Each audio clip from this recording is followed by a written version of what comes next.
How to play music from Spotify, YouTube Music, or Apple Music on your Google Nest Hub 2. To play music from different sources, you could follow these steps. First of all, you'll have to link your respective music service account to your Google Home app.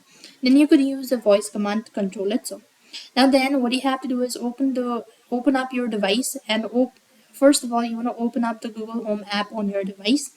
After which you want to click on the plus icon or the gear icon in the top right corner of your screen.